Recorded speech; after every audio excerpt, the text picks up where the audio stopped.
in Matthew 18 talking about the discipline of one who sinned against another. That's saying if you sin against me, I'm supposed to go to you. Now, eventually the church will go to you, but that's not the same thing. That's a different circumstance. Those are different parameters. It's not a parallel passage. James chapter 1, verse 27, pure religion and undefiled before God and the Father is this, to visit the fatherless and widows in their affliction and to keep himself unspotted from the world. Again, they say that this is for individuals only. Brother Woods was helpful in this. And looking at this, if it's only a personal responsibility to visit the fatherless and the widows, then a church cannot practice pure religion, and neither could a family. Ada and I could not do this together. She would have to do it and I would have to do it because we would have individual responsibilities. How much sense does that make? It doesn't work that way. So it doesn't just cut out churches doing this, but it cuts out even families. Also, the passage states the fatherless and the widows are to receive provisions. It doesn't say how. It says, take care of the fatherless and the widows. Thinking about that, we look at 1 Timothy 5:16. He's talking about widows indeed in the context, but he indicates that if you have a family member, that family member is supposed to take care of someone so that the church is not charged. It doesn't say the church can't help. It's just saying if you've got a family member in these circumstances, help them so other people who really need the help can be helped. It's not saying the church can't help.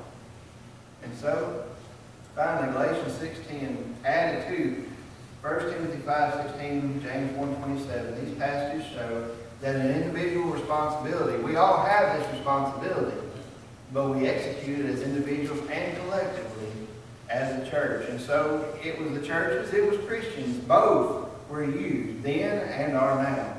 As we think about this, though, we want to think about that collection. That was for both saints and non-saints. To them, the saints, and all men, 2 Corinthians 9:13. Thinking about treasuries, you remember the Macedonian churches were participants. That's 3 churches who worked together in this. The churches of Achaia, Synchrea, and Corinth. The Galatian churches at Derbe, Lystra, Antioch, Pisidia, and Iconium. And then the Asian churches, Ephesus, Smyrna, Pergamum, Thyatira, Sardis, Philadelphia, Laodicea, Colossae, Hierapolis, and Troas. You look at the letters and then follow Paul through his journey, you come to about 19 different churches who were helping in this collection for the poor saints, for both saints, them, and all men. Were treasuries used in the first century to help those who were in need? Certainly, and it wasn't just for saints only. And they worked together. And so, passages used to support this idea of saints only fall short. Christianity is superior to Judaism and falls short there. The treasuries were used like this in the first century. And then finally, love demands better of God's people. Love demands better of God's people. 1 John 3, verse 16 and 17. Hereby perceive we the love of God, that because he laid down his life for us, and we ought to lay down our lives for the brethren. But whoso hath this world's good, and seeth his brother have need, and shutteth up his bowels of compassion from him, how dwelleth the love of God in him? We see his love because of actions that were done to help us when we were in need, and we were not in his good graces. Christ died for us. He says we're supposed to love the brethren here, but the point I'm trying to make here isn't specifically toward brethren, but the fact that love demands action. If I say that I love you, then my actions are going to show that. Otherwise, you know by my works, my love is not there. And so, he goes on to say, my little children, let us not love in word, neither in tongue, but in deed and in truth. If we say that we love as God does, and that's what we're supposed to be doing. Remember in 1 Thessalonians 3 and verse 12, the Lord maketh increase and abound in love one toward another and toward all men, even as we do toward you. They were supposed to be loving one another. Yes, he says you're doing that, but also to everybody. Not just the saints. We see God's love again. He makes the sun to rise on the good and sendeth rain on the just and on the unjust. Matthew 5:45. We see his love from creation to the crucifixion, the continuation till today, and his love reaches to everyone. Everybody doesn't want his love, doesn't receive his love, but it's available to everybody. And he wants us to love like he loves. That means I've got to show my love not only to the saints, but also to those who are outside. That's what happened. In fact, in Acts 14, verses 15 and 17, Paul used God's provisions. He reminds them of the fruitful seasons there towards the end of verse 17. He reminds them of God's provisions and says, because of God's benevolence, because of His love seen through His blessings, you ought to serve Him and not these idols. And so, helping saints only, we need to remember to do good. Always.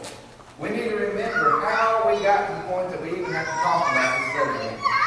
The divine direction, how God has authorized and how we're to behave based on the Scriptures. And in the difficulties of this doctrine, they just don't allow for this to be something that God would have us to do.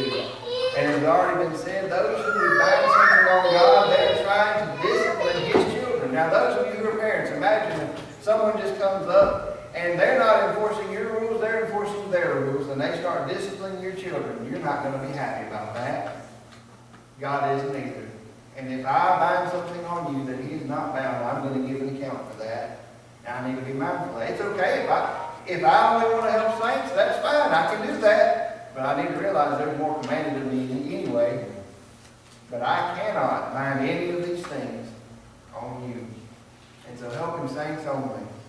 What a sad idea that would take us to the point that we couldn't give that little boy a couple of cookies and a little cup of juice or something to drink from the church treasury because that would be sinful. That's where this doctrine takes you, because it's taking us away from God. Thank you. Amen.